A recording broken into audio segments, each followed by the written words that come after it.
여러분 안녕하세요. 구루잠입니다. 네, 오늘 지금 녹화를 하고 있는 여기 날씨가 너무 좋습니다. 그래서 오늘은 좀 하루 쉬고 싶다 이런 생각이 많이 드는 날이었는데, 네, 그래도 여러분들 또 공부하실 여러분들 선생님들 생각하면서 또 이 자리에 왔습니다. 네, 힘내서 같이 시작해 보도록 할게요. 여기 특별히 오늘은 또 배경 그림 보시면 여기 하늘, 파란 하늘도 보이고 멀리 바다도 보입니다. 일부러 좀 시원한 그림으로 준비를 했습니다. 같이 시원한 느낌으로 시작해 보도록 하겠습니다. 네, 근로기준법 첫 시간입니다. 근로기준법 하면 일단 분량이 좀 많은데 또 차근차근 정리하면은 별로 어렵지 않습니다. 네, 그래서 법령 공부는 항상 반복이 중요하다는 거. 반복하고 익숙해져서 자연스럽게 정리가 되는 것이 가장 좋습니다. 먼저 용어의 정의 시작합니다. 근로기준법, 근로라고 하면은 근로기준법에서 정의하는 근로의 정의는 육체노동뿐만 아니라 정신노동도 포함을 합니다. 그래서 정신노동과 육체노동을 말한다. 근로의 정의, 네, 이렇게 되어 있습니다. 그리고 임금을 목적으로 직업 종류 관계없이 임금을 목적으로 근로를 제공하는 자, 이게 근로기준법에서 정의하는 근로자의 정의입니다. 그래서 근로자의 정의는 법령마다 조금 다르게 정의를 하고 있다라고 이전에 말씀을 드렸는데요. 근로기준법에서는 근로자를 근로를 제공하는 자, 근로기준법이니까 근로를 제공하는 자. 또 다른 정의가 있었는데요. 간단하게 복습을 해볼게요. 고용된 사람, 사업주에 고용된 사람, 고용이 들어가면 어떤 법령이었죠? 네, 고용정책기본법, 그리고 남녀고용평등과 일가정 양립지원에 관한 법. 고용 들어가니까 고용, 고용이 된 자가 근로자의 정의가 되겠고요. 또 어떤 법령에서 고용된 사람을 근로자로 정의했죠? 네, 국민평생직업능력개발법. 그래서 직업능력개발 들어가면 고용된 사람이다. 그게 근로자다. 그래서 법령에 따라 다른 정의를 잘 기억을 해두셔야 합니다. 또 하나, 임금, 임금 수입에 의해서 생활하는 자, 임금이나 급료 등의 수입에 의해서 생활하는 자, 생계 느낌 나는 정의. 이건 뭐라 그랬죠? 노동조합법. 정확히는 노동조합 및 노동관계 조정법에서 정의하는 근로자의 정의가 되겠습니다. 그래서 이렇게 구분을 잘 하셔야 합니다. 그래서 근로자 정의, 근로를 제공하는 자였고요. 다음, 사업주나 사업 경영 담당자, 그리고 사업주를 위해 행위하는 자, 누굴까요? 네, 사용자 되겠습니다. 다음, 1주 동안의 소정근로시간이 1주입니다. 1주 소정근로시간이 통상 근로자보다 짧은 근로자를 단시간 근로자라고 합니다. 1주 소정 근로시간이 통상 근로자보다 더 짧은 근로자, 단시간 근로자. 다음, 사용자가 근로의 대가로 근로자에게 임금이나 봉급 등 포함해서 지급하는 모든 금품, 네, 이것을 임금이라고 하죠. 그리고 이전 3개월 동안, 사유가 발생한 날 이전 3개월 동안에 근로자에게 지급된 임금 총액이 있습니다. 3개월 동안의 총액을 그 기간에 총 일수로 나눈 금액을 평균 임금이라고 합니다. 이전 3개월 동안 지급된 총액을 총 일수로 나눈 게 평균 임금이다. 평균 임금의 정의를 정확하게 기억을 해두셔야 합니다. 자주 출제가 돼요. 평균 임금, 통상 임금, 요거를 구분해서 헷갈리게 만드는 선택지가 많이 나오기 때문에 평균 임금 정확하게 지금 바로 저장해 두시기 바랍니다. 평균 임금. 그래서 용어의 정의 간단하게 정리해봤고요. 네, 그래서 근로자 정의 법령마다 다른 거 구분하는 것 주의하시고요. 문제 같이 풀어봅니다. 1번 근로기준 법령상 용어의 정의로 틀린 것은 근로라는 것은 정신노동과 육체노동을 말합니다. 근로계약이란 근로자가 사용자에게 근로를 제공하는 것이고 사용자는 이에 대해서 임금을 지급하는 것이다. 이것을 목적으로 체결된 계약이 근로계약. 단시간 근로자란 일일의 소정 근로시간 아니었죠. 일주 소정 근로시간. 한 주의 소정 근로시간이 통상 근로자보다 짧은 근로자가 단시간 근로자. 사용자란 사업주, 경영 담당자를 말하죠. 또는 사업주를 위해서 행위하는 자. 그래서 정답 3번. 2번. 용어의 정의. 틀린 것을 고릅니다. 근로란 정신노동과 육체노동을 말한다. 사용자란 사업주, 사업경영 담당자, 사업주를 위해 행위하는 자. 통상임금이란 이를 산정할 사유가 발생한 날, 사유 발생한 날 이전 3개월 동안에 임금 총액을 총일수로 나눈 것. 통상임금이 아니라 평균임금이었죠. 네, 3번이 틀린 내용. 그래서 평균임금은 하루 1일치에 해당되는 1일에 해당되는 액수가 해당이 되겠습니다. 다음 단시간 근로자는 한 주 동안의 소정 근로 시간이 통상 근로자보다 짧은 근로자가 단시간 근로자다. 그래서 정답 3번. 3번. 근로기준법 용어 설명으로 먼 것은 근로란 정신노동, 육체노동, 근로자란 직업 종류 관계없이 임금을 목적으로 근로를 제공하는 자, 근로자. 근로기준법에서 근로자의 정의, 근로 제공, 근로. 3번. 평균 임금이란 사유 발생한 날 이전 몇 개월인가요? 그렇죠. 3개월 동안에 지급된 총액을 총일수로 나눈 금액. 3번이 틀렸고요. 단시간 근로자란 1주 동안의 소정 근로시간이 통상 근로자에 비해서 짧은 근로자를 말한다. 정답 3번. 4번. 용어 관한 설명 틀린 것을 고르는 문제입니다. 1번. 임금이란 사용자가 근로의 대가로 임금, 봉급, 그 밖에 받는 일체의 금품을 말한다.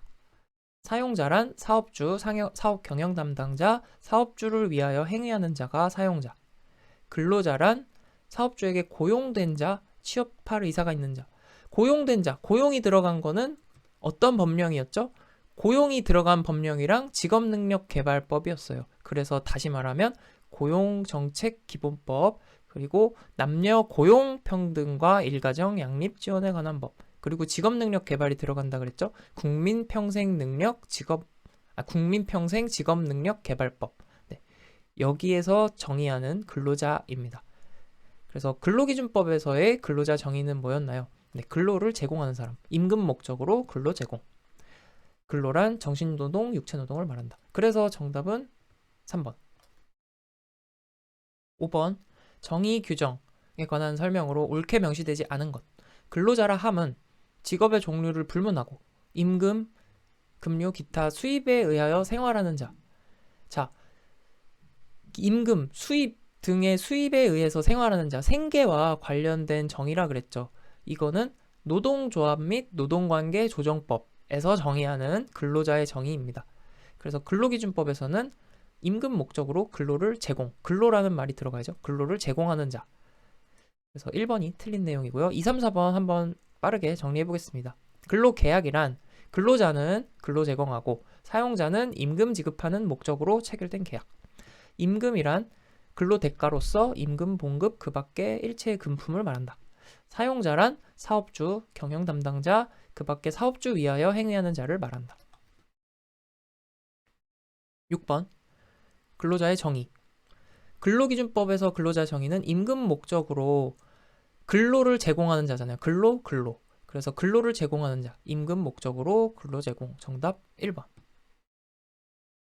2번 선택지 보시면 임금, 급료 등에 의해서 수입에 의해 생활하는 자. 요거는 어떤 법령에서의 정의죠? 네, 노동조합 및 노동관계 조정법에서의 정의. 다음, 사업주에게 고용된 자와 취업할 의사를 가진 자. 이건 어떤 법령인가요? 고용 들어간 거, 고용, 직업능력개발이었죠. 그래서 고용정책기본법이랑 남녀고용평등과 일가정 양립지원에 관한 법, 그리고 직업능력개발은 국민평생 직업능력개발법에서 정의하는 근로자의 정의가 되겠습니다. 7번. 단시간 근로자의 정의. 단시간 근로자는 1주 소정 근로 시간이 통상 근로자보다 짧은 근로자를 말합니다. 그래서 그것을 설명한 내용은 일단 1주 소정근로시간이 통상근로자 비해서 짧은 근로자 2번이네요. 정답 2번. 근로기준법의 적용 범위에 관한 설명으로 틀린 것은 적용 범위는 이 문제에서 같이 정리를 해보겠습니다. 상시 5명 이상의 근로자를 사용하는 모든 사업장에 적용을 합니다. 상시 5명 이상 모든 사업장.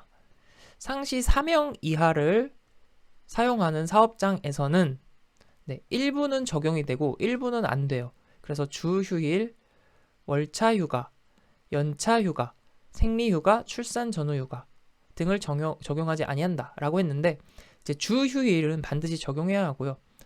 그리고 출산 전후휴가 반드시 지켜져야 합니다. 근데 이제 연차나 생리휴가 같은 경우는 적용하지 않습니다. 적용하지 않아도 상관없어요. 그래서 연차 생리휴가는 제외가 된다. 상시 4명 이하는. 그래서 2번이 틀린 내용이 되겠고요. 동거하는 친족만을 사용하는 사업, 그리고 사업장에 대해서는 적용하지 아니한다. 그렇습니다. 그래서 동거하는 친족만을 사용하는 사업과 또 가사 사용인에 대해서는 이제 적용을 하지 않습니다. 이거 이전에 공부했던 법령에서도 나왔던 내용이죠. 남녀 고용 평등과 일가정 양립 지원에 관한 법령에서도 동거하는 친족만을 사용하는 사업이나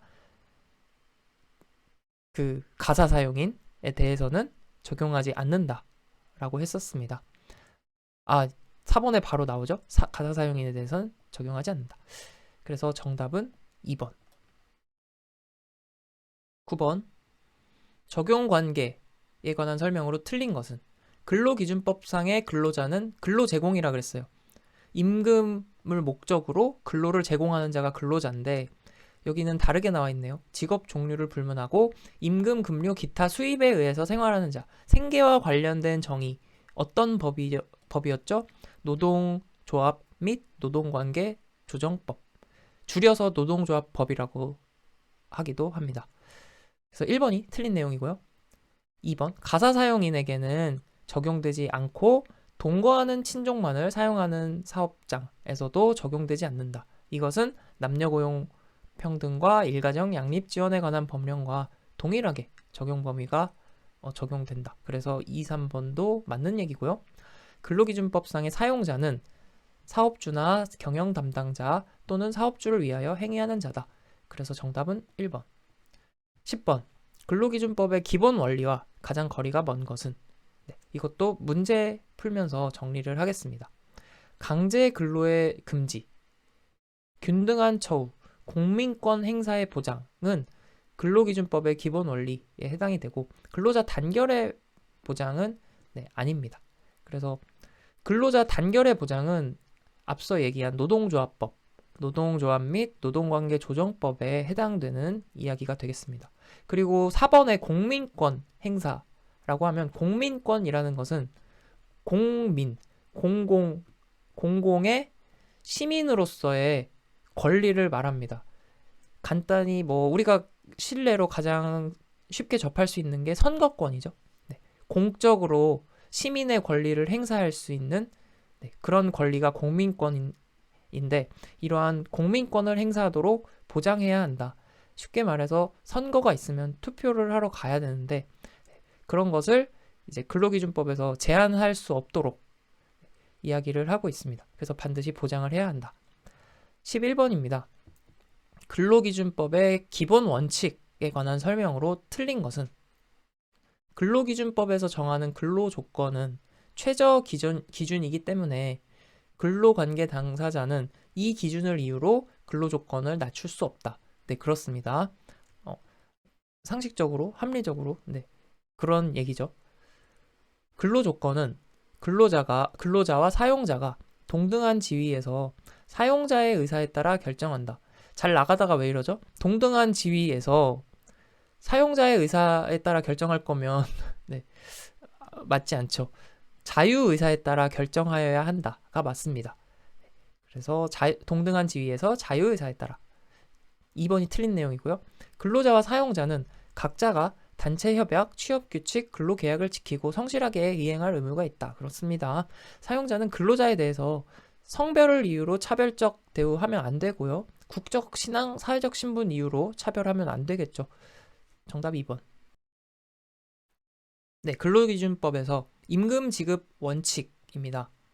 임금을 지급하는 원칙은 첫 번째, 통화로 지급을 해야 하고요. 직접 지급하는 것이 원칙입니다. 그 전액을 지급하여야 합니다. 통화로 직접 그 전액을 지급하여야 한다. 그래서 통화불, 직접불, 전액불이 원칙입니다. 다만 법령이나 단체 협약에 특별한 규정이 있을 때는 일부를 공제하거나 통화 이외의 것으로 지급할 수 있다라고 명시되어 있습니다. 특별한 규정이 있는 경우에 한해서입니다. 네. 그래서 통화, 직접, 전액. 통화로 직접 그 전액을 지급하는 것이 원칙이다. 그리고 매월 1회 이상 정기적으로 지급을 해야 합니다. 그래서 정기불. 매월 1회 이상 일정한 날짜를 정하여 지급하여야 한다. 단 임시로 지급하는 임금수당은 예외이다. 네, 임시로 지급하는 것은 예외가 되겠죠. 오답지로는 정액불이 많이 나오는데 정액불 아니고 전액불이다. 통화로 직접 그 전액을 지급하여야 하고 정기적으로 매월 1회 이상 지급을 해야 한다. 그래서 암기가 뭐 이거는 어렵지 않은 내용이지만 그래도 암기를 좀 더 쉽게 하려면 저는 이렇게 추천을 합니다. 임금은 정전의 직통이다. 임금은 정전의 직통이다. 임금 받으면 정전을 직통으로 해결할 수 있어요. 네, 임금이 굉장히 중요하기 때문에 우리에게 문제를 해결하게 해주죠. 정기불, 전액불, 직접불, 통화불. 정기불, 전액불, 직접, 통화. 네, 임금은 정전의 직통이다. 다음 휴업수당 갑니다. 휴업수당은 사용자의 귀책으로 휴업하는 경우에 한합니다. 사용자 귀책 사유로 휴업할 때 휴업 기간 동안 평균임금, 통상임금, 평균임금 기준으로 해서 평균임금의 100분의 70 이상의 수당을 지급하여야 합니다. 다만 평균임금의 100분의 70에 해당하는 금액이 어떤 임금을 초과하는 경우? 통상임금을 초과하는 경우에는 통상임금을 휴업수당으로 지급할 수 있습니다. 휴업수당은 기간이 짧지가 않잖아요. 한 달 이내, 보통 이렇지 않잖아요. 그러니까 보통 기간이 좀 길다 싶은 수당들은 평균임금을 기준으로 한다라고 생각을 하시면 조금 구분이 쉽습니다. 그래서 평균임금 기준으로 100분의 70 이상을 지급하여야 하고 만약에 이 금액이 통상임금보다 크면은 통상임금으로 휴업수당을 지급한다 라는 의미입니다. 그래서 휴업수당은 사용자 귀책 사유로 평균임금의 100분의 70 이상 지급을 해야 한다. 그런데 이게 통상임금보다 크면 통상임금으로 지급을 할 수 있다. 휴업수당 끝. 다음 비상시 지급입니다. 비상시에는 근로자의 비상시에는 임금 받는 날짜보다 좀 땡겨서 받는 거예요. 하지만 이미 제공한 근로에 대해서 받을 수 있다라는 규정이 있습니다. 이미 제공한 근로에 대해서 임금을 좀 땡겨 받는 거죠. 어떤 사유냐? 근로자가 출산, 질병, 재해 등의 사유가 있을 때 비상시 상황이잖아요. 그 밖에 대통령령으로 정하는 비상한 경우에 비용을 충당하기 위해 임금을 청구하면 지급기일 전이라도 이미 제공한 근로에 대해서는 임금을 지급해야 한다라고 했습니다. 그래서 또 그 밖에 비상한 사유라고 하면 갑자기 부득이한 사유로 귀향하는 경우가 있어요. 부득이한 사유로 귀향하는데 1주 이상 귀향하는 경우 1주 이상입니다. 1주 이상 귀향하는 경우에는 이 비상시 지급 사유에 해당이 된다. 이렇게 기억을 하시면 좋습니다. 그래서 출산, 질병, 재해 이렇게 어쩔 수 없는 사유 그리고 부득이하게 1주 이상 귀향을 해야 하는 사유 등이 있으면 비상시 지급 가능하다. 마지막 임금시효. 임금 채권은 3년간 행사하지 않으면 시효로 소멸됩니다. 무조건 직업상담사 2급 시험에서는 채권시효 무조건 3년.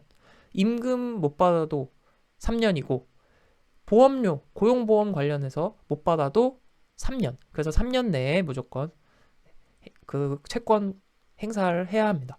이렇게 해서 정리가 돼봤고 차근차근 한번 간단하게 읽어보시고 문제풀이 하면서 또 네, 복습이 되니까요. 같이 문제 풀어보도록 하겠습니다. 1번 근로기준법상 임금 지급 원칙이 아닌 것은 통화로 직접 그 전액을 지급하는 것이 원칙이다 라고 했어요. 그리고 정액이 아니고 전액이죠. 그리고 매월 1회 이상 정기적으로 지급해야 한다. 그래서 2번이 정답입니다. 임금의 지급 방법에 관한 원칙으로만 연결된 것은 임금은 문제를 해결해 주죠. 정전의 직통이다. 임금은 정전의 직통이다. 그래서 네. 정액불이 아니고 전액불이라고 했고요. 전액불, 통화불, 직접불, 정기불, 정전, 직통. 정답 2번. 3번. 임금 지급에 관한 설명 틀린 것은 임금은 원칙적으로 직접 지급한다. 직접불 원칙. 법령이나 단체 협약에 특별한 규정이 있는 경우에는 임금의 전부를 공제하거나 통화 이외의 것으로 지급할 수 있다. 전부가 아니고 일부라고 했습니다. 임금의 일부를 공제하거나 통화 이외의 것으로 지급할 수 있다. 어떤 경우만 특별한 규정이 있을 때만 해당이 됩니다. 그래서 2번 틀린 내용. 원칙적으로 전액을 지급해야 한다. 전액불. 원칙적으로 매월 1회 이상 일정한 날짜 정해서 정기불. 정답 2번. 4번. 임금에 관한 설명 틀린 것은 고용노동부 장관은 체불사업주의 명단을 공개할 경우에 체불사업주에게 3개월 이상의 기간을 정해서 소명 기회를 주어야 한다. 네, 처음 보는 내용인데 맞는 내용입니다. 정리를 하시고요. 이해하시면 되겠습니다. 3개월 이상의 소명 기회를 준다. 단체 협약에 특별한 규정이 있는 경우, 특별한 규정이 있을 때는 임금 일부를 공제하거나 통화 이외의 것으로 지급할 수 있다. 사용자는 도급으로 사용하는 근로자에게 근로시간에 따라 일정액의 임금을 보장하여야 한다. 그렇습니다. 이건 도급으로 사용하는 근로자에게 일정액 임금 보장하여야 한다. 사용자는 고용노동부 장관의 승인을 받은 경우에 통상임금의 100분의 70에 못 미치는 휴업수당을 지급할 수 있다. 이런 내용은 없죠. 그래서 휴업수당이라는 것은 평균 임금의 100분의 70 이상을 지급해야 하고 만약에 그 금액이 통상임금보다 클 경우에는 통상임금으로 지급할 수 있다. 정답 4번. 5번. 임금에 관한 설명 틀린 것은 사용자의 귀책 사유로 휴업할 때 휴업수당 받을 수 있다라고 했습니다. 사용자는 휴업기간 동안 평균 임금의 몇 %인가요? 70%죠. 100분의 70 이상 수당을 지급하여야 한다. 틀린 내용. 그리고 100분의 70에 해당하는 금액이 통상임금을 초과할 경우에는 통상임금으로 지급할 수 있다. 2번. 단체협약에 특별한 규정이 있을 때만 임금의 일부를 공제할 수 있죠. 매월 1회 이상 일정한 날짜, 정기불, 임금채권 시효 무조건 3년이다. 정답 1번. 6번. 임금에 대한 설명 틀린 것은 원칙적으로 통화로 직접 전액을 지급해야 한다. 통화불, 직접불, 전액불. 사용자의 귀책 사유로 휴업할 때 휴업수당 받을 수 있다. 통상임금의 100분의 70 이상, 통상임금도 아니죠. 평균임금의 100분의 70 이상. 그리고 이 금액이 통상임금을 초과할 경우에는 통상임금을 지급할 수 있다. 그래서 통상임금에 해당하는 금액을 지급할 수 있다. 2번이 틀린 내용이고요. 채권 시효 무조건 3년. 원칙적으로 매월 1회 이상 정해진 날짜에서 지급한다. 정기불 원칙입니다. 7번. 임금에 관한 설명으로 틀린 것은 임금은 원칙적으로 통화, 직접, 전액불 원칙이라고 했어요. 사용자는 근로자가 출산, 질병, 재해, 비상시 지급에 대한 내용입니다. 비상시 지급은 지급기일 전이라도 향후 제공할 근로에 대한 임금이 아니고 이미 제공한 근로에 대한 임금을 지급해야 한다는 거죠. 2번이 틀린 내용. 임금은 원칙적으로 매월 1회 이상 일정한 날짜 정해서 정기불 원칙입니다. 사업이 여러 차례 도급에 따라 행하여지는 경우 사업 제일 위에 여기서 원청자가 있으면 여기서 또 도급자들이 쭉 있겠죠? 근데 예를 들어 하수급인이 직상수급인, 바로 위에 있는 수급인, 여기 잘못으로 인해서 여기 사장님이 근로자에게 임금을 못 줬어요. 그런 경우에는 직상수급인은 하수급인, 여기와 연대 책임을 진다는 거예요. 네, 같이 연대해서 책임을 진다. 정답 2번. 8번. 임금에 대한 설명 틀린 것은? 임금이란 근로의 대가로서 임금, 봉급, 그 밖에 지급하는 일체의 물품, 금품이다. 2번. 평균 임금이란 이를 산정하여야 할 사유가 발생한 날 이전 3개월 동안 근로자에게 지급된 임금 총액을 말한다. 평균 임금 반드시 기억해 두시기 바랍니다. 1일 기준이라고 생각을 하셔야 돼요. 그래서 요 임금 총액에서 총일수로 나눈 금액이 평균 임금이다. 그래서 2번이 틀린 내용이고요. 사용자는 도급이나 그 밖에 준하는 제도로 사용하는 근로자에게 근로시간에 따라 일정 임금 보장하여야 합니다. 앞에 선택지에서 봤던 내용이죠. 근로기준법에 따른 임금 채권 무조건 3년이다. 고용보험 관련해서도 3년이다. 그래서 정답 2번. 9번. 임금 지급에 관한 설명으로 틀린 것은? 법령 또는 단체협약에 특별한 규정이 있을 때는 임금 일부를 통화 이외의 것으로 지급할 수 있지만 특별한 규정이 있는 경우가 아니라면 임금의 일부를 공제하거나 통화 이외의 것으로 지급할 수 없습니다. 임시로 지급하는 임금은 정기불 해당되지 않죠. 그래서 매월 1회 이상의 일정한 날짜를 정해서 지급하여야 하는 것은 아니다. 사업이 여러 차례 도급에 따라 행하여지는 경우에 연대 책임이라 그랬죠? 네, 그래서 단독이 아니고 연대 책임이다. 3번이 틀린 내용이네요. 사용자는 근로자가 질병 비용에 충당하기 위해 질병, 결혼, 재해, 비상시 지급에 대한 내용입니다. 그래서 지급기일 전이라도 이미 제공한 근로에 대해서 임금을 지급해야 합니다. 10번.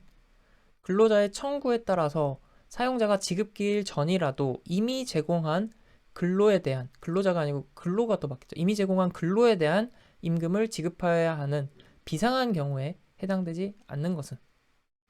근로자가 혼인, 그리고 근로자의 수입으로 생계를 유지하는 자가 출산, 근로자의 수입으로 생계를 유지하는 자가 질병에 걸린 경우, 혼인, 출산, 질병, 재해 등이 있고 부득이한 사유로 7일 이상 귀향하게 되는 경우였습니다. 그래서 4번이 틀린 내용.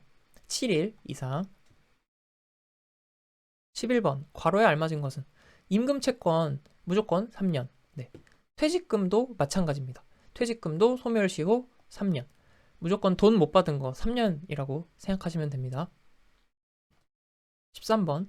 근로기준법상 1순위로 변제되어야 하는 채권. 1순위 변제. 가장 중요한 거 뭐예요? 가장 먼저 받아야 될 거. 네, 우리 월급 없으면 생활 안 되잖아요. 월급이 제일 중요해요. 그래서 임금. 그래서 임금에 해당되는 것. 최종 3개월분의 임금이 1순위로 변제되어야 하겠습니다. 정답 2번. 1순위가 임금이 되겠고요. 하나 더 말씀드리면 2순위는 재해보상금이 2순위가 됩니다. 1순위 무조건 임금이고 2순위는 재해보상금. 이렇게 해서 임금 지급 관련된 것, 휴업수당, 채권 시효 관련해서 정리해봤습니다. 임금 관련해서 수당, 네, 수당 여러 가지 수당이 있죠. 이 수당을 무엇을 기준으로 산정하는지에 관한 내용입니다. 평균 임금을 기준으로 수당을 산정할 수 있고 통상 임금을 기준으로 수당을 산정할 수 있는데 이것을 구분하셔야 합니다. 자, 먼저 평균 임금 앞에서 한번 살짝 언급을 드렸는데 평균 임금을 산정 기준으로 한다라고 하면 일단 기간이 좀 길다 요런 느낌. 네, 느낌이라는 말이 제가 강의를 하는 입장으로서 뭐 적절한지는 모르겠지만 저는 쉽게 이해하려면 이렇게 말씀드립니다. 기간을 길다. 네, 기간이 좀 긴 걸 가지고 계산을 하는 거면 평균 임금이 산정 기준이고 그 외에 수당들, 연장 근로, 야간 근로, 휴일 근로 이렇게 추가 근로에 대한 수당들은 통상 임금을 기준으로 한다. 요렇게 구분하시면 좀 쉽습니다. 그래서 퇴직금, 우리가 일한 기간 전체를 가지고서 정산을 하는 거잖아요. 네, 퇴직금, 휴업도, 휴업수당 마찬가지. 휴업이 단기간 하는 건 아니니까 보통은 휴업 보상도 그렇죠. 장애 보상, 내가 다쳤어요. 일하다가 다쳤는데 이것도 짧은 기간은 아니잖아요.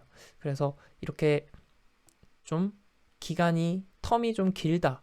긴 걸 가지고 산정을 해야 한다 하면은 평균 임금을 기준으로 한다. 이렇게 기억을 하시고 내가 추가 근로에 대한 시간을 따져서 계산하는 것 통상 임금이 산정 기준이다. 연장 근로, 야간 근로, 휴일 근로 플러스 해고 예고 수당 또 통상 임금 산정 기준입니다. 그래서 이 해고 예고 수당은 별표 별표 치고 잘 기억을 해두시기 바랍니다. 지금 바로 저 장. 네, 지금 바로 해고 예고 수당은 통상 임금 해당이 된다. 잘 기억을 해두세요. 그러면 바로 문제 풀면서 좀 더 공부해 볼게요. 1번.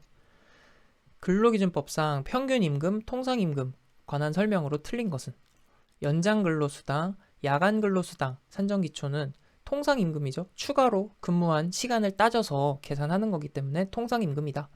평균임금액이 통상임금보다 적으면 그 통상임금액을 평균임금으로 한다. 네, 요거는 선택지 내용 정리하시면 되겠습니다.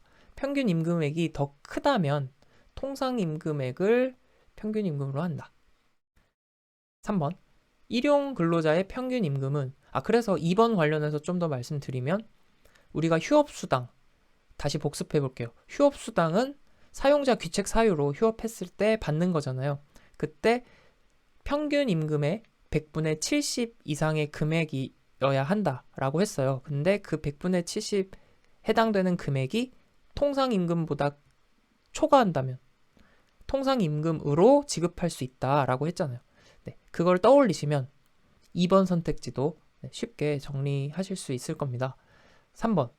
일용근로자의 평균임금은 고용노동부 장관이 사업이나 직업에 따라 정하는 금액으로 한다. 네, 일용근로자는 좀 특수한 경우이기 때문에 그렇게 한다. 이것도 이렇게 정리하시고요. 4번. 평균임금은 이를 산정하여야 할 사유가 발생한 날 이전 3개월 동안에 그 근로자에게 지급된 임금 총액을 월수로 나눈 금액? 그럼 3으로 나눈 건가요? 아니죠. 총 일수로 나눈 금액이 평균 임금의 정의입니다. 그래서 평균 임금은 떠올리시면 1일에 해당되는 1일당 금액을 떠올리셔야 합니다. 4번 정답. 2번. 근로기준법령상 평균임금 계산에서 제외되는 기간이 아닌 것은 평균임금 계산할 때 제외되는 기간이 아닌 걸 찾는 문제입니다. 그래서 휴업한 기간, 사용자 귀책으로 휴업한 기간은 평균임금 계산에서 제외되어야 하겠죠. 왜냐하면 휴업하면 급여를 100% 제대로 못 받은 거니까. 그러니까 근로자 입장에서는 평균임금 계산할 때 이 기간이 포함되면 손해를 보는 거잖아요. 임금 계산할 때. 그렇기 때문에 제외가 되고요. 출산 전후 휴가 기간. 네, 요것도 제외가 됩니다. 출산 전후 휴가는 우리가 자세히 다루진 않았죠. 근데 90일 이내로 사용할 수 있습니다. 그리고 출산 이후에 45일 이상을 보장하도록 되어 있다. 네, 요거는 뭐 출제되지는 않았는데 참고로 말씀을 드렸고요. 그래서 어쨌든 이 출산 전후 휴가는 길다라는 얘기인데 평균 임금 계산에서 제외가 됩니다. 당연히.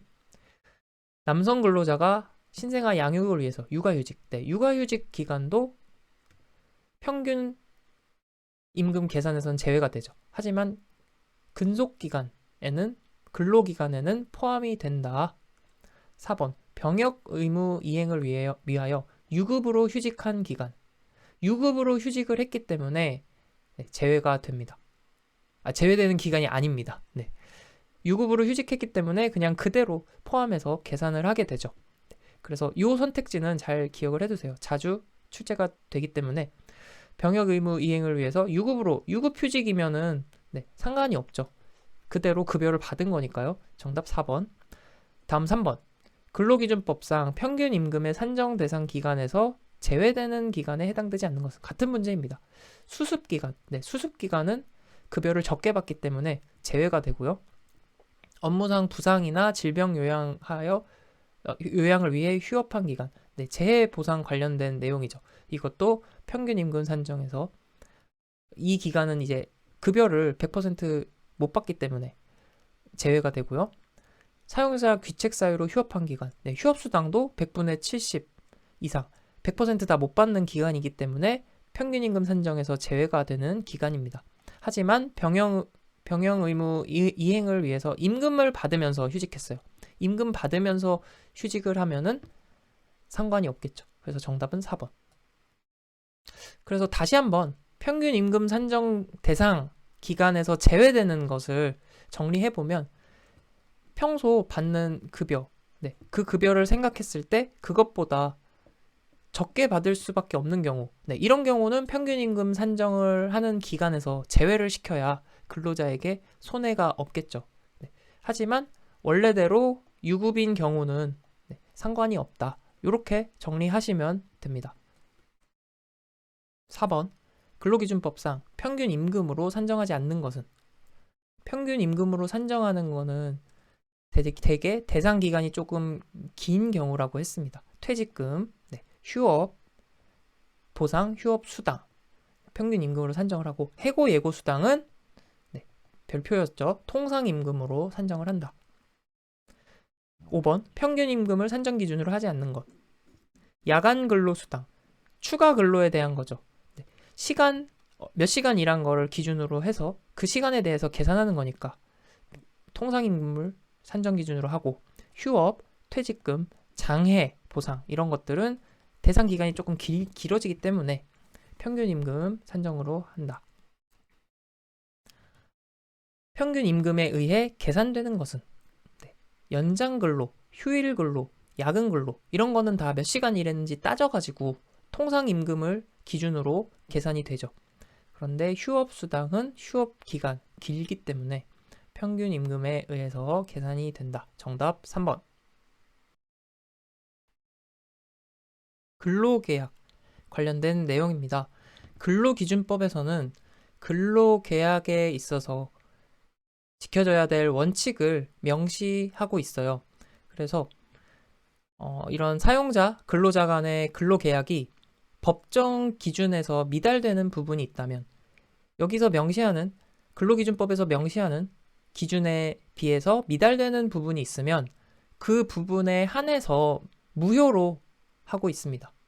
다시 근로기준법에서 규정하는 기준보다 미달되는 근로계약이 있다면 그 부분에 한해서 무효로 한다라고 규정하고 있습니다. 자, 근로계약. 명시된 서면으로 근로자에게 교부해야 하는 사항이 있고요. 또 하나, 명시해야 하지만 서면으로 교부할 의무는 없는, 서면 의무는 없는 사항들이 있습니다.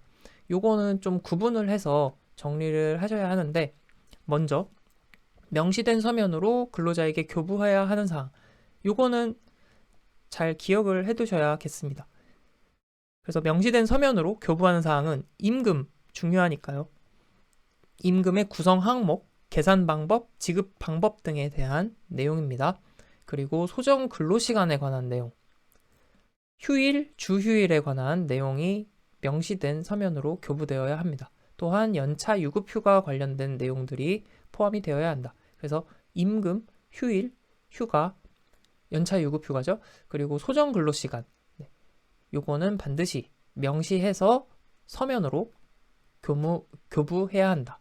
그런데 네, 아까 말씀드린 명시해야 하지만 서면 교부 의무가 없는 것도 한번 간단하게 정리를 해볼게요. 네, 좀 부수적인 내용이다. 대략 이렇게 이해하시면 됩니다. 명시를 해야 하지만 서면의 의무는 없는 내용, 취업의 장소 명시해야 합니다. 그리고 종사해야 할 업무 관련 사항, 그리고 취업 규칙 정한 사항들, 기숙사 규칙, 만약에 기숙사에서 지내게 될 경우, 근로자의 경우에는 기숙사 규칙에서 정한 사항 명시를 해야 하고, 하지만 서면의 의무는 없다. 그래서 취업의 장소는 이제 잘 기억을 해두시기 바랍니다. 취업 장소는 근로계약 명시를 해야 하나 서면의 의무는 없다. 그래서 오답지로 취업의 장소 나오는데 요거는 명시된 서면으로 교부해야 하는 사항이라고 했을 때는 해당되지 않지만 그냥 명시해야 한다라고 하면은 해당이 됩니다. 그래서 취업의 장소는 잘 구분을 해서 정리하셔야 하겠고요.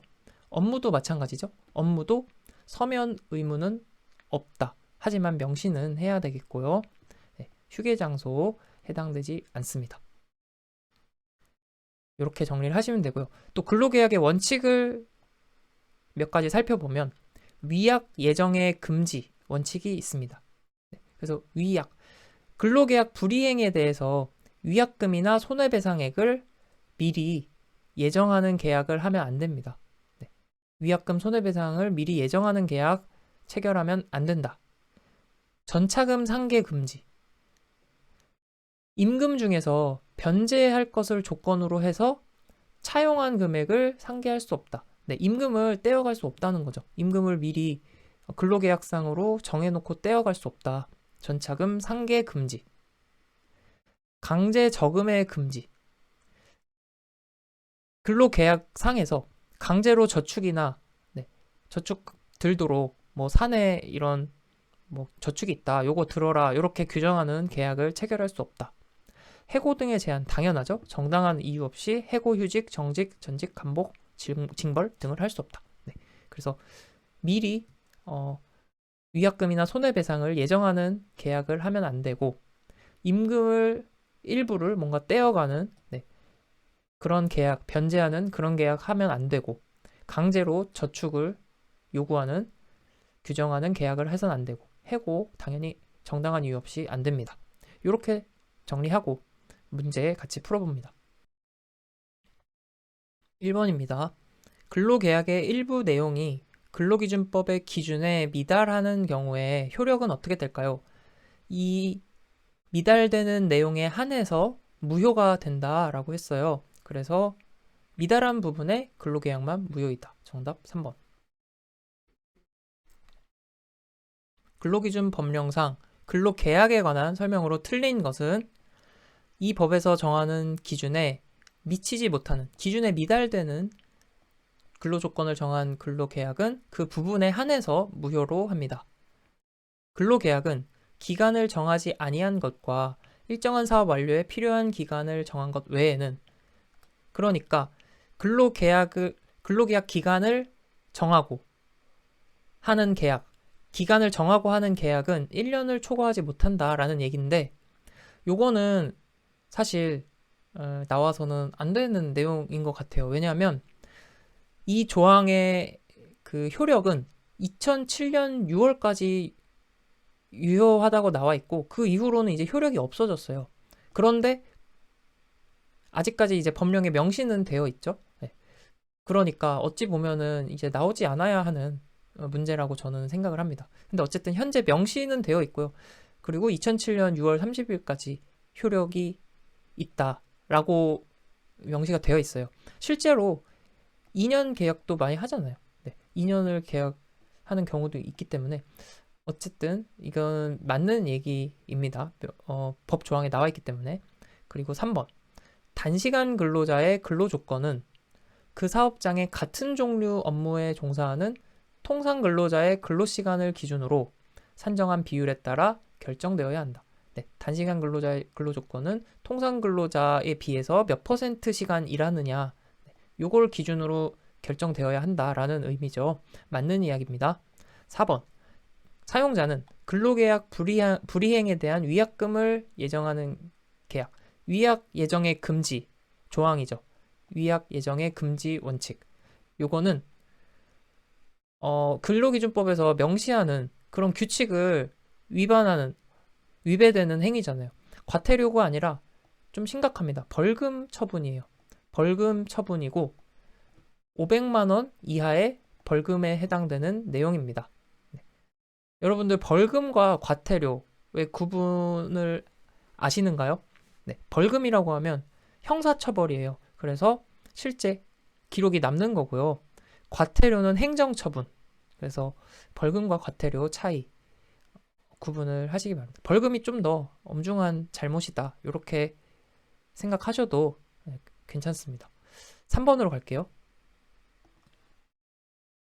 근로계약에 관한 설명으로 틀린 것은 근로기준법에서 정하는 기준에 미치지 못한 근로조건, 그 부분에 한해서 무효로 한다라고 했죠. 2번, 사용자는 근로계약 불이행에 대한 위약금 또는 손해배상금을 예정하는 계약을 체결할 수 없다라고 했어요. 위약금지. 네, 위약금지의 원칙이죠. 그래서 위약 예정 금지. 그래서 2번이 틀린 내용이고요. 근로계약을 체결할 때 근로자에게 임금, 소정 근로시간, 휴일, 연차 유급 휴가 등에 관한 사항을 명시하여야 한다. 그렇죠. 명시하고 서면으로 네, 배포를 해야 된다라고 했습니다. 4번, 명시된 근로조건이 사실과 다를 경우에 근로자는 근로조건 위반을 이유로 손해배상을 청구할 수 있고 즉시 근로계약을 해지할 수 있습니다. 네, 요거 알아두시면 좋겠습니다. 손해배상 청구할 수 있고 즉시 근로계약을 해지할 수 있다. 4번, 근로계약 관련 설명 틀린 것은 단시간 근로자의 근로조건은 통상 근로자, 근로시간 기준으로 산정한 비율에 따라 결정이 되어야겠죠. 통상 근로자 대비 몇 퍼센트 정도 시간을 일하는지에 따라서 급여도 결정이 되어야 하겠습니다. 근로조건도 마찬가지고요. 사용자는 근로계약 불이행에 대한 위약금 또는 손해배상액을 예정하는 계약, 위약 예정 금지죠. 체결하여야 한다가 아니고 체결해서는 안 된다. 위약 예정 금지. 2번이 틀린 내용. 사용자는 전차금이나 그 밖에 근로할 것을 조건으로 하는 전대채권과 임금을 상계하지 못한다. 네, 전차금 상계 금지 조항에 대한 내용입니다. 미리 임금을 일부 이렇게 떼어가면 안 된다는 거죠. 떼어가는 것을 조건으로 계약하면 안 된다. 다음, 근로계약에 덧붙여서 강제저축하는 계약 하면 안 된다라고 했어요. 강제저축의 금지. 정답 2번.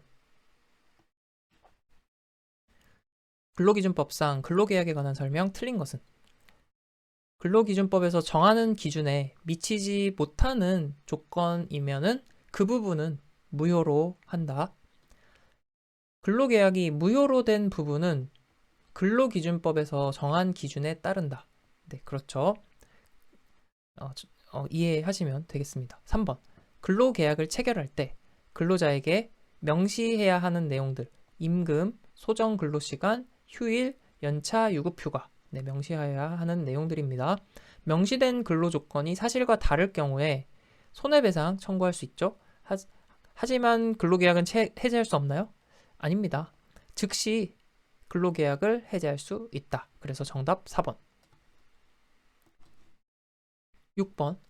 근로계약 체결할 때 반드시 서면으로 명시해서 교부하여야 하는 사항이 아닌 것은 취업의 장소는 서면까지 필요 없다고 했죠. 서면 교부 필요 없다라고 했습니다. 그런데 소정 근로시간, 연차, 유급, 휴가, 임금 관련된 내용들 아주 중요한 내용들이기 때문에 가장 중요한 내용들이기 때문에 반드시 서면으로 명시해서 교부해야 한다. 7번. 근로계약 체결할 때 서면으로 명시하여야 하는 근로조건이 아닌 것은 서면으로 명시하여야 하는 조건이 아닌 것, 휴게 장소 명시하지 않아도 되겠죠. 그래서 소정 근로시간, 연차 유급 휴가, 임금 관련된 내용들 서면으로 명시하여야 합니다. 8번. 근로계약 체결 시 명시해야 할 사항. 근로계약 위반 시 손해배상행. 이거는 위약 예정의 금지 원칙에 위배되는 거잖아요. 그래서 1번은 해당이 없고 임금 관련된 내용들, 구성 항목, 계산 방법 등이 명시되어야 하고 취업의 장소 명시되어야 한다. 9번. 근로계약 체결 시 반드시 서면으로 명시해야 하는 조건. 서면은 취업 장소는 서면에 포함되지 않는다라고 했어요. 그리고 소정 근로시간은 반드시 서면으로 명시가 되어야겠죠. 그래서 정답은 2번이고요. 그래서 서면으로 명시되어야 할 내용은 임금 관련 내용들, 임금 체계 구성 항목 등과 관련된 것, 그리고 소정 근로시간, 연차 유급 휴가 관련된 사항들은 반드시 서면 명시되어야 한다. 10번. 미성년자 근로계약 관련된 내용 틀린 것은? 네, 최근에 출제가 됐네요. 내용을 같이 정리하시면 되겠습니다. 원칙적으로 15세 이상 18세 미만인 사람의 근로시간은 1일에 7시간 넘어선 안 되고요. 주당 35시간을 넘어서는 안 됩니다. 7시간 35시간을 넘을 수 없다. 미성년자는 독자적으로 임금을 청구할 수 있습니다. 왜 청구하면 안 되나요? 네, 자신이 받아야 될 임금 청구할 수 있습니다. 2번이 틀린 내용이고요. 고용노동부 장관은 근로계약이 미성년자에게 불리하다고 인정하는 경우에는 해지할 수 있다. 네, 미성년자 보호에 관련된 내용이고요. 친권자와 후견인은 미성년자의 근로계약을 대리할 수 있어요. 네, 그래서 친권자, 후견인은 미성년자 대신해서 임금 청구도 가능합니다. 그리고 또 하나 더, 고용노동부 장관. 여기서 고용노동부 장관이 계약 해지할 수 있다 그랬잖아요. 마찬가지. 근로계약 대리할 수 있는 사람 고용노동부 장관까지 포함이 됩니다. 정답 2번. 근로기준법령상 사용자가 3년간 보존하여야 하는 근로계약에 관한 중요 서류 명시되지 않은 것은? 3년간 보존해야 하는 서류로는 임금 관련 서류 중요하죠. 네. 그리고 휴가도 중요합니다. 우리 근로계약서에 근로계약할 때 서면으로 명시해야 하는 내용이 연차 유급 휴가였잖아요. 임금도 그렇고요. 그래서 임금, 휴가, 그리고 고용해고 퇴직 관련 서류 아주 중요합니다. 네. 그런데 퇴직금 중간 정산은 해당되지 않습니다. 정답 4번. 오늘의 마지막 내용입니다. 취업 규칙 같이 정리하겠습니다. 취업 규칙은 각 사업체마다 따로 두는 거죠. 각 사업체마다 자기 사업장에서 각각의 사업장에서 지켜야 할 규칙 관련 사항들을 정리해 놓은 게 취업 규칙입니다. 상시 10명 이상 사업장에서는 취업 규칙을 작성하여야 합니다. 그래서 사용자는 취업 규칙 작성해서 고용노동부 장관에게 신고를 해야 할까요? 허가를 받아야 할까요? 네, 신고를 하여야 합니다. 세상에 수많은 기업들이 있는데 이 사람들이 다 취업 규칙 허가를 받는 건 상상을 해보세요. 너무 복잡한 절차겠죠? 신고하여야 한다. 그리고 작성뿐만 아니라 취업 규칙을 변경하는 경우에도 고용노동부 장관에게 신고를 하여야 한다. 취업 규칙에 어떤 내용들이 들어가냐면 이거를 세세하게 정리 암기할 필요는 없는데요. 그래도 한번 이해를 돕기 위해 같이 살펴볼게요. 네, 회사 내의 전반적인 여러 가지 관련된 규칙, 사항들이 작성이 되어 있는 것이 취업 규칙이에요. 그래서 업무 종료, 시작 시각, 휴게 시간, 휴일, 휴가 및 교대 근로 사항, 임금의 결정 계산 지급 방법. 네, 이건 물론 근로계약에 반드시 명시해야 하지만 취업 규칙에도 포함이 될 수 있고, 임금의 산정 기간, 지급 시기, 승급 관련 사항, 가족 수당, 퇴직 관련 급여 상여, 식비, 작업 시설 이런 거 포함해서 업무 내 직장 내 괴롭힘 발생 조치, 표창 제재 등까지 굉장히 포괄적인 많은 사항들, 회사 생활과 관련된 많은 사항들이 포함되어 있는 것이 취업 규칙입니다. 그래서 요거는 쭉 읽어보고 이런 내용들이 들어가는구나 정도로 보시고 공부하시면 좀 더 이해가 쉬울 것 같습니다. 그래서 상시 10명 이상 사업체는 고용노동부 장관에게 신고를 하여야 한다. 취업 규칙을 작성해서. 그런데 이 취업 규칙을 작성할 때 사용자가 작성하죠. 사용자가 작성한다는 것 기억하시고요. 사용자가 작성하거나 변경을 할 때는 노동자의 의견을 들어야 합니다. 같이 읽어보면 해당 사업장에 근로자 과반수로 조직된 노동조합이 있으면 노동조합의 의견을 들어야 하고, 과반수 노동자 조직이 없으면 근로자 과반수의 의견을 들어야 합니다. 다시 취업 규칙을 작성 변경할 때는 쉽게 말해서 과반수 이상 근로자의 의견을 들어야 한다는 거예요. 노동조합이 과반수 이상이라면 노동조합의 의견을 듣는 거고요. 다만 불리하게, 근로자에게 불리하게 변경하고 싶을 때는 의견을 듣는 게 아니라 동의를 받아야 합니다. 충분히 이해가 되는 내용이죠. 취업 규칙을 작성 변경할 때는 근로자의 의견을 그냥 들으면 되고요. 과반수. 그런데 근로자에게 불리하게 바꾸려면 반드시 동의를 얻어야 한다. 다음, 취업 규칙에서 정한 기준에 미달하는 근로조건을 정했을 경우에는 그 부분에 관해서는 무효로 한다. 이거는 앞에서 근로기준 법령에서 정한 기준 미달, 이 케이스와 똑같이 이해하시면 됩니다. 취업 규칙에서도 마찬가지로 취업 규칙에서 정한 기준에 미달하는 근로조건을 정한 계약은 그 부분에 한해서 무효로 한다. 네. 다음, 고용노동부 장관은 법령이나 단체 협약에 어긋나는 취업 규칙의 변경을 명할 수 있습니다. 당연히 그럴 수 있는 내용이고요. 취업 규칙에서 근로자에 대하여 감급, 승급이 아니라 감급, 승진이 아니라 감급, 급여를 깎는다는 거예요. 감급의 제재를 정할 경우에 그 감액은 1회 금액이 평균 임금 1일분의 2분의 1을 넘으면 안 돼요. 평균 임금이 10만 원이다 하면은 그 감액이 5만 원을 초과해서는 안 된다는 거예요. 1일 기준으로는 그렇고 총액으로 봤을 때는 1임금 지급기의 임금 총액, 이 말은 곧 대부분 월급이 되겠죠. 월 총급여의 10분의 1을 초과해서는 안 된다라고 규정이 돼 있어요.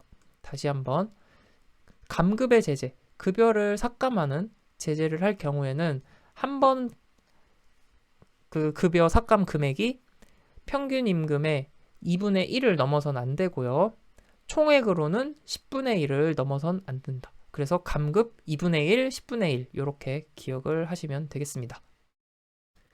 취업 규칙 빠르게 다시 한번 정리하고 넘어갈게요. 취업 규칙은 사업체에서 사용자가 작성하는 건데 상시 10명 이상 사업장에서는 반드시 작성을 해서 고용노동부 장관에게 신고해야 한다. 그리고 작성 변경할 때는 과반수 근로자의 의견을 들어야 하고 근로자에게 불리하게 변경할 때는 어떻게 한다고요? 반드시 동의를 얻어야 한다. 그리고 취업 규칙도 법령과 마찬가지로 기준 미달인 부분에 있어서는 그 부분에 한해 무효로 한다. 감급의 제재를 할 때는 평균 임금의 2분의 1, 총액의 얼마요? 10분의 1 초과하면 안 된다. 문제 풀면서 또 공부해 보겠습니다. 취업 규칙에 대한 설명으로 틀린 것은 상시 10명 이상 사업장이라고 했어요. 그래서 사용자가 작성을 해서 고용노동부 장관에게 신고한다. 허가 아니고 신고를 한다.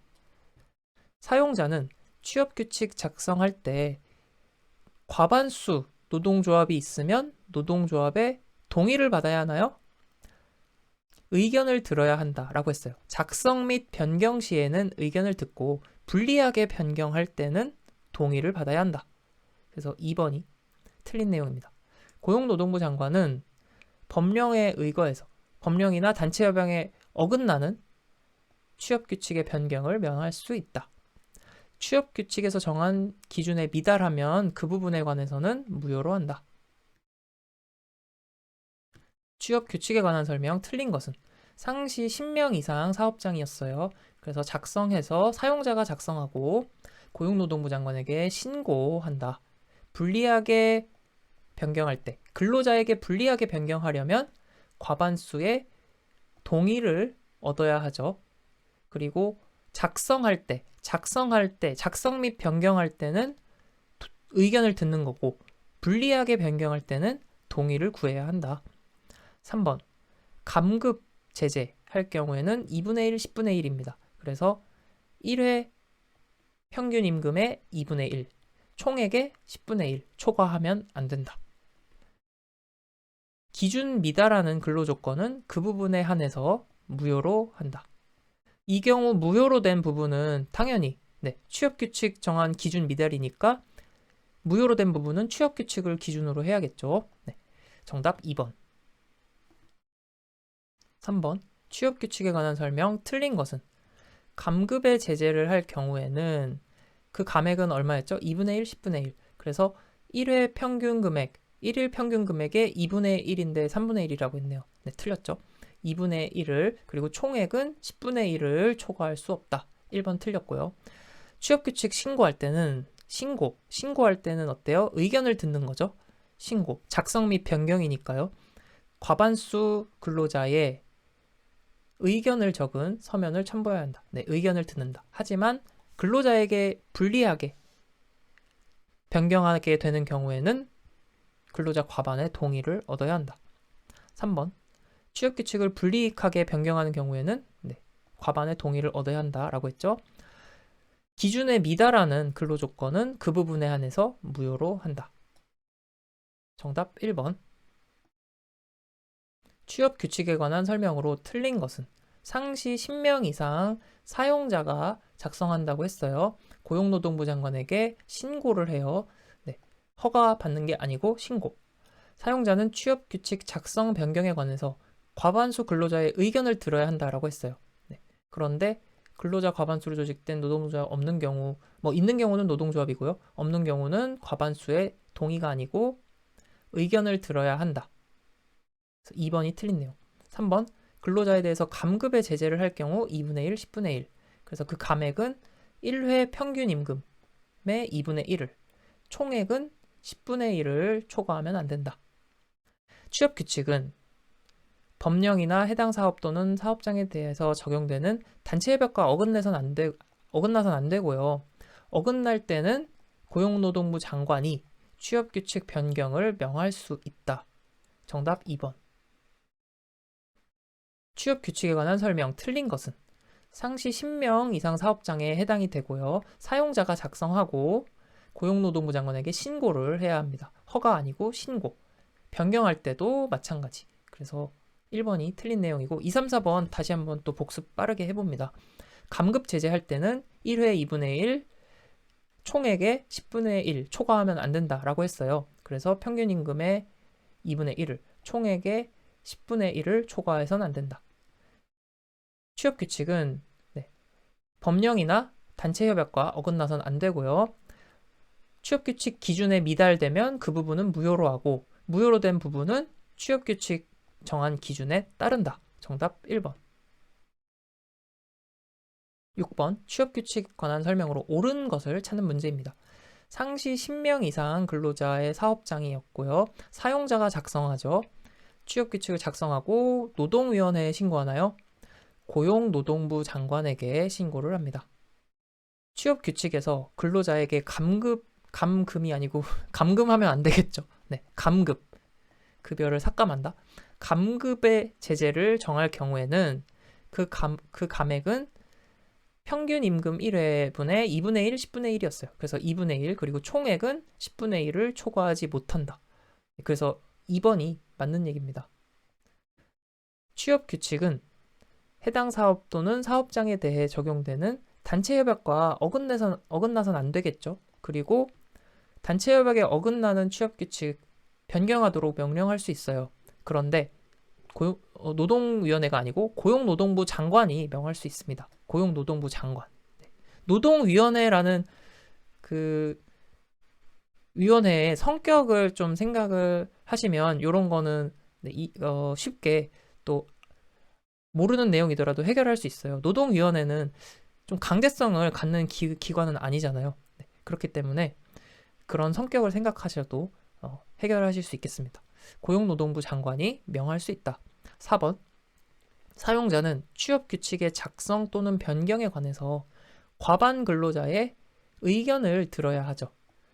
그런데 동의를 받아야 하는 경우는 언제라고요? 근로자에게 불리하게 조항을 변경해야 하는 경우에는 동의를 받아야 합니다. 7번. 취업규칙 옳은 것을 고르는 문제입니다. 상시 5명 이상 몇 명이죠? 네, 10명 이상 사용자는 취업규칙 작성에서 고용노동부 장관에게 신고하여야 합니다. 사용자는 모든 취업규칙의 작성 변경에 관하여 해당 사업 또는 사업장에 근로자의 과반 조직 노동조합이 있으면 동의를 받아야 한다. 모든 취업규칙이 아니라 근로자에게 불리한 규칙에 대해서는 동의를 받아야 하고 그 외에는 의견을 듣는 걸로 거쳐야 되죠. 의견을 듣는 과정을. 3번. 기준에 미달하는 근로조건은 그 부분에 대해서 무효로 하고 무효로 된 부분은 취업규칙에 정한 기준에 따른다. 감급의 제재를 할 경우 2분의 1, 10분의 1. 그래서 1회 평균 임금의 10분의 3은 또 뜬금없죠? 네, 2분의 1을 그리고 총액이 10분의 1을 초과하지 못한다. 그래서 옳은 것은 정답은 3번이 되겠습니다. 취업규칙의 작성과 변경 관련 설명으로 옳은 것은 취업규칙의 작성 변경에는 노동조합의 동의가 아니고 의견을 들어야 한다. 노동조합이 근로자의 과반 이상일 경우. 그렇지 않은 경우는 어떻게 한다고요? 네, 과반수 이상의 근로자의 의견을 들어야 한다. 취업규칙의 변경으로 근로자가 불리하게 되면 동의를 얻어야 되겠죠. 네, 그래서 근로자 과반수의 동의 필요로 한다. 2번이 맞는 얘기. 취업규칙은 사용자와 근로자의 합의로 작성 아니고 누가 작성해요? 네, 사용자가 작성을 한다. 근로자에 대해서 감급의 제재를 할 경우에는 2분의 1, 10분의 1. 그래서 감급은 1회 금액이 통상임금 아니고 평균임금이었죠. 평균임금 1일분의 2분의 1을 초과하지 못하고 임금 총액의 월급여 기준 1임금 지급기의 총액의 10분의 1을 초과하지 못한다. 근로기준법상 취업규칙에 반드시 기재하여야 하는 사항이 아닌 것은 업무의 시작 시각, 근로자의 식비 부담, 임금의 산정 기간, 근로계약 기간. 근로계약 기간은 개인별로 다 다르잖아요. 네, 이거는 회사 내의 취업규칙에 해당된다고 보기 어렵겠죠. 그래서 정답은 4번. 10번.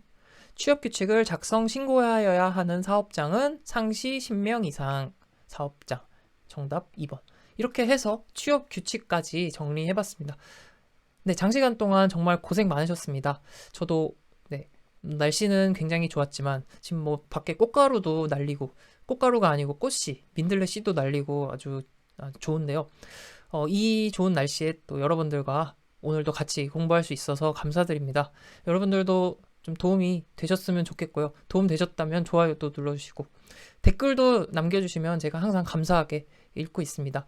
오늘 하루도 화이팅 하시고 또 좋은 일이 있는 하루 되셨으면 좋겠습니다. 감사합니다. 다음 영상으로 돌아올게요.